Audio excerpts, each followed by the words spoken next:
Pues sean bienvenidos a este canal de YouTube Nelter de la Cruz. Denle me gusta. Denle ahí a la campanita, piquen, escúchenle. Espero que para el año próximo ya estemos como en 2000. Íbamos así, ya lo levantamos. Entonces, todo esto es muy importante que se conozca. Y los que dicen, bueno, ¿y por qué tanta inversión pública en el sureste?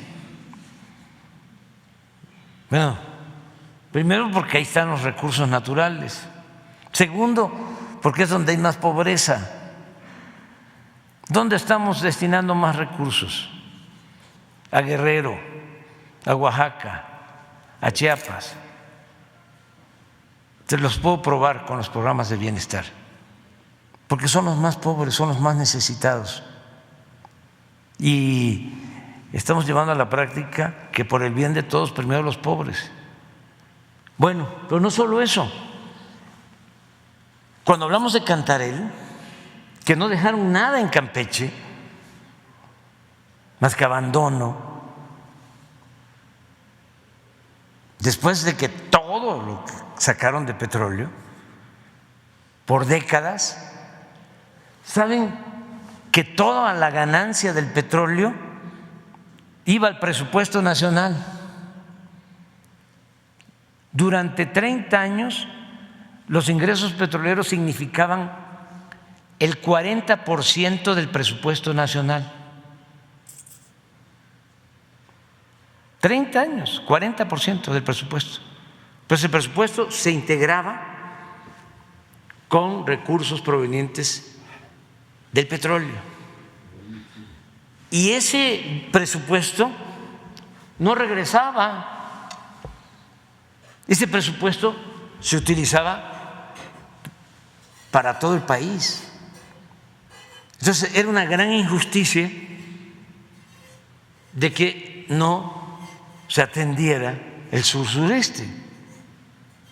Además, con todo el potencial que tiene, porque no solo son los recursos naturales, en el sureste es el 70% del agua del país, 70% del agua. Son los ríos más grandes de México. Ahí está el Usumacinta, ahí está el Grijalva, ahí está el Papaloapan, el río Coatzacoalcos, el río Candelaria, los grandes ríos. Bueno, pero es también el petróleo y es el gas. Y las reservas naturales más importantes. Aquí tenemos, y ya vamos a configurar la reserva de Calakmul, que se va a ampliar con más de 500,000 hectáreas y va a ser la segunda reserva más importante de América después del Amazonas. ¿Y qué más tenemos? Lo que no hay en otras partes del mundo. Lo que no hay en otras partes del mundo, la riqueza arqueológica. Esta es la gran nación maya. No hay en el mundo. O sea, una ciudad antigua como Palenque, del siglo VI, VII de nuestra era, en la época de su esplendor, no tienen Calakmul, siglo III antes de nuestra era. Tulum, Chichén Itzá, Uxmal, Esná, ahora sí que como se dice coloquialmente en los pueblos del sureste, ¿en dónde lo vas a agarrar? me preguntas porque todo esto era Mesoamérica y aquí hubo dominio o presencia o florecieron culturas como la olmeca, la cultura madre, la cultura maya, y por acá estuvieron también los mexicas. Ustedes saben que, por ejemplo, Nicaragua es náhuatl, su nombre. En Managua hay una colonia que se llama Mexicanos. Bueno, esto le propuse al presidente de Guatemala, que es buena persona, cuando estábamos trazando el tren para integrar, porque miren, aquí está Flores, esta es una ciudad bellísima de Guatemala, es una isla, y aquí cerca, aquí, está Tikal, y Calakmul está aquí.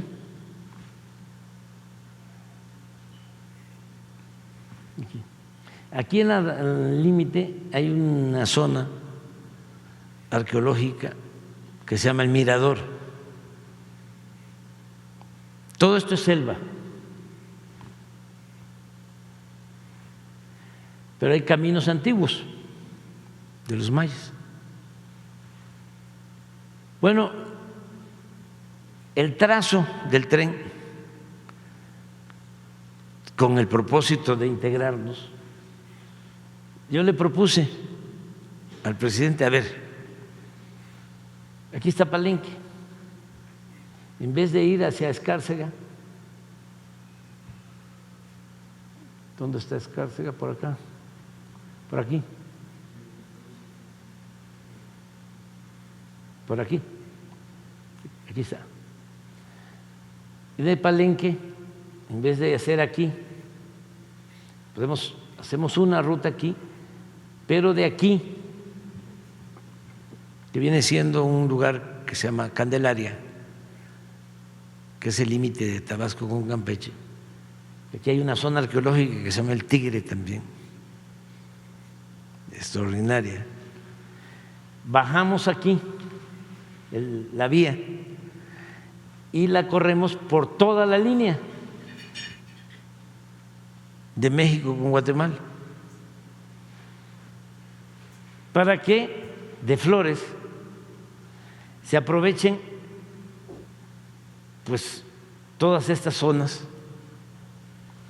y haya comunicación en el tren para acá, que aquí llegan 30 millones de turistas. Le dije nada más que quiero, porque no vamos a invertir donde hay conflictos. Lo único que quiero es una autorización de que la línea divisoria ya está reconocida por ambos países, porque aquí se generó un conflicto en la época de Porfirio Díaz y hubo hasta un tribunal internacional y ya se resolvió legalmente por parte de México, pero los de Guatemala nunca han aceptado la línea. Entonces me dijo, no voy a poder. Le digo, porque quiero por escrito, porque no vamos a invertir. Entonces no. Entonces ya por eso el trazo se fue por acá.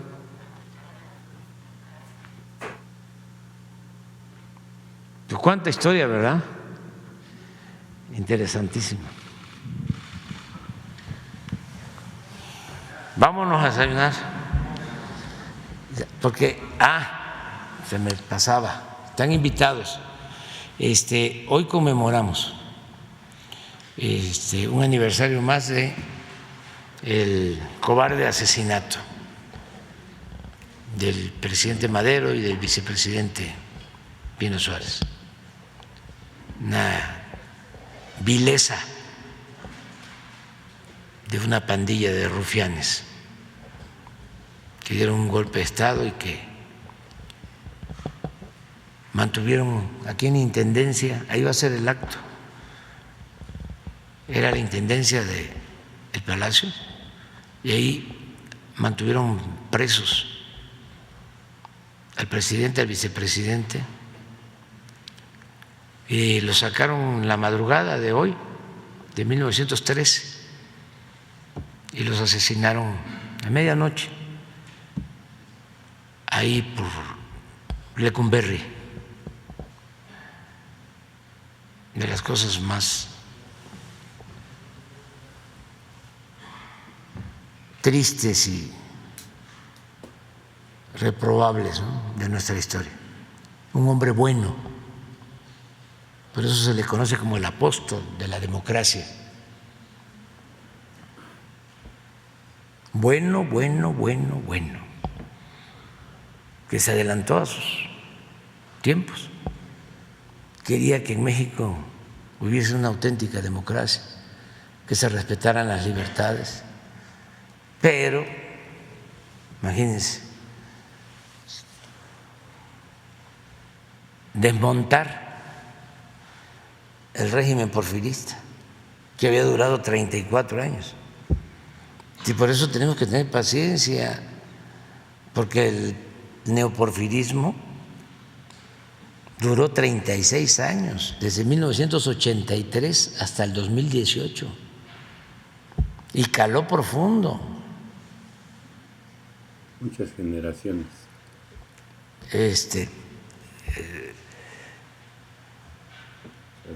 Para acabar con el porfiriato, y eso no en todo.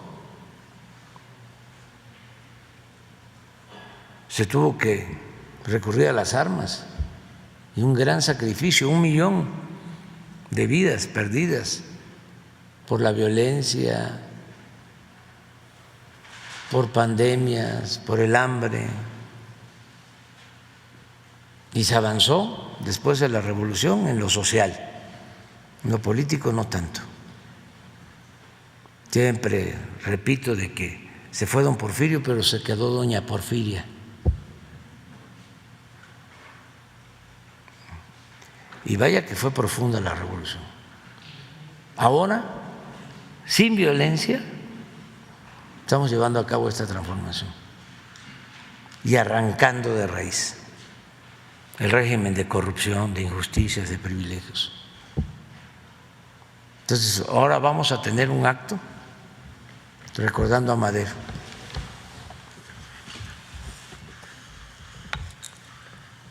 Mañana tú quedas. Bueno, nos vemos.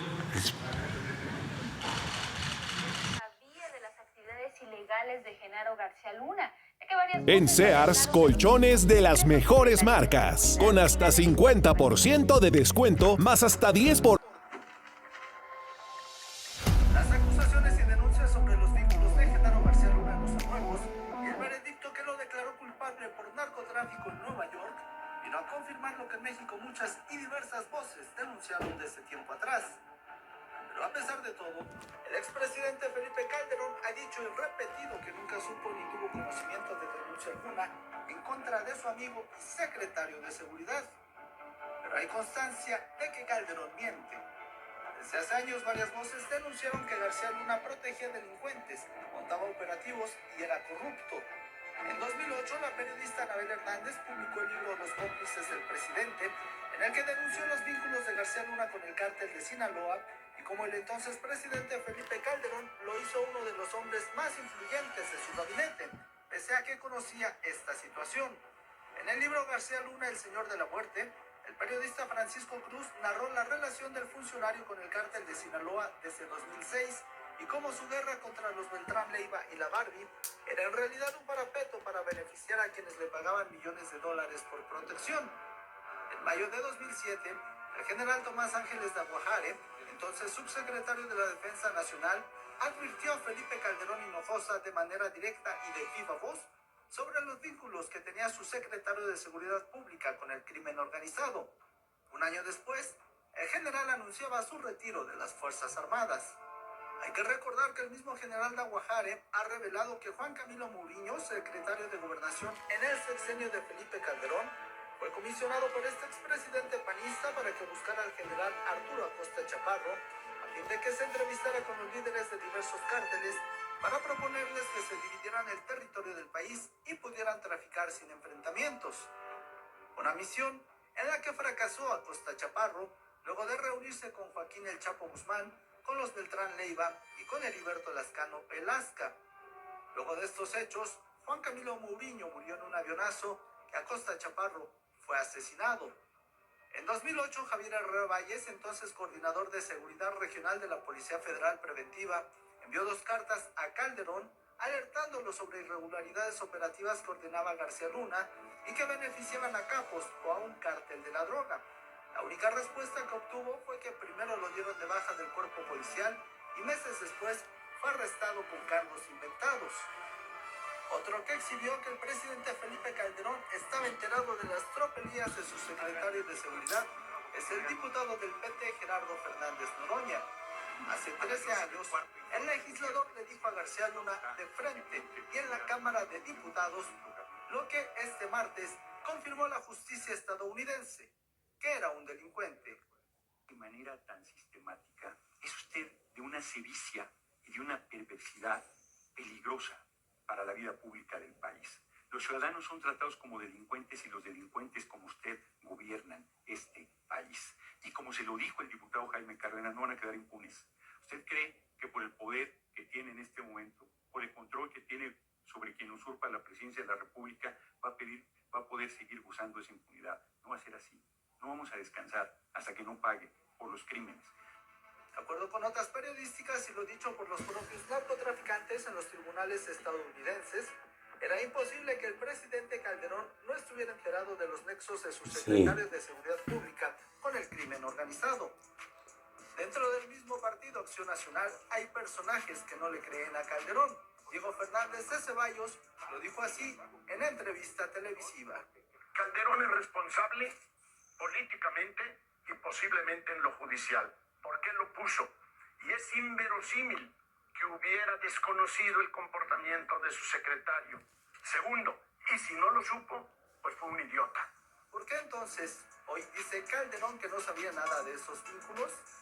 Una pregunta a la que millones de mexicanos esperan respuesta. 11 Noticias.